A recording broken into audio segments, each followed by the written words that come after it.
The doll that blinked. It wanted to be part of her collection. So it took her eyes. Amy had always loved dolls. Not the cheap plastic kind, but the old ones. Victorian. Porcelain. Dressed in faded lace and tiny, hand-stitched gowns. She collected them like trophies. Each one carefully cleaned, named, and placed on glass shelves in her bedroom. Her favorite find came from a flea market outside town, a porcelain doll in perfect condition. Crimson velvet dress. Black shoes. Curly auburn hair. Its eyes were a haunting gray. Almost real. There was no tag. No vendor. Just the doll sitting alone on a dusty table. Amy asked around. No one knew who had brought it in. She bought it anyway. She named her Clara.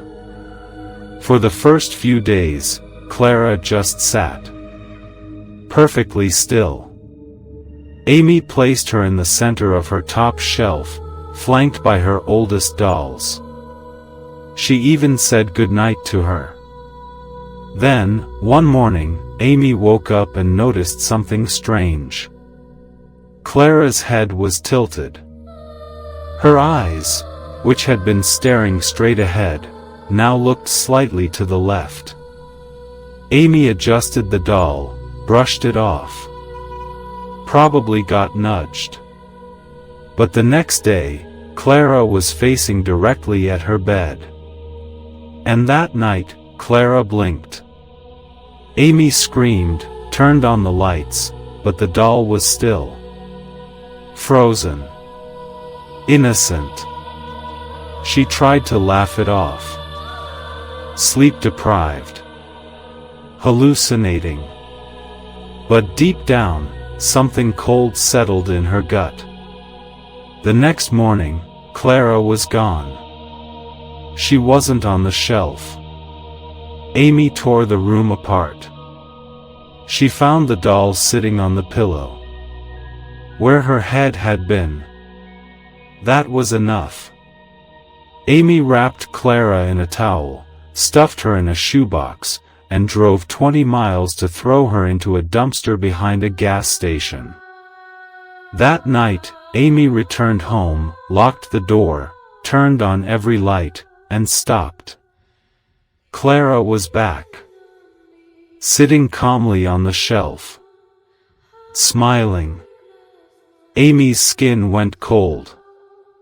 Then, a whisper. Right behind her ear. I like your eyes. She spun around. Nothing there. She didn't sleep that night. Couldn't.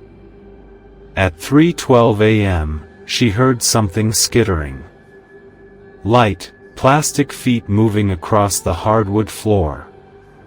Then she felt it. Weight on her chest. Amy opened her eyes, but couldn't move. Sleep paralysis. Clara stood on her chest, dress swaying slightly. In her tiny porcelain hand was a needle. She leaned forward. I want them, she whispered. Amy screamed inside her mind, but her body stayed frozen. The needle hovered above her eye.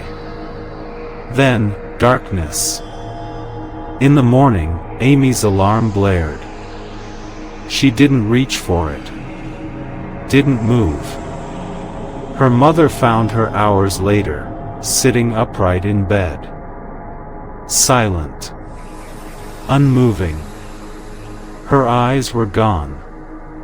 In their place, two glass eyes. Wide. Blank. Just like Clara's. The doll? Still on the shelf. Right where it always was. Smiling. Weeks later, Her bedroom was cleared out. The doll collection packed into boxes. Sold off to estate vendors and curious buyers. Clara was purchased by a young woman in a nearby town. She placed the doll on her nightstand. Admired her detailed dress. Her perfect glass eyes. And that night, as she drifted off to sleep, Clara blinked. She's always looking. Waiting. For someone new.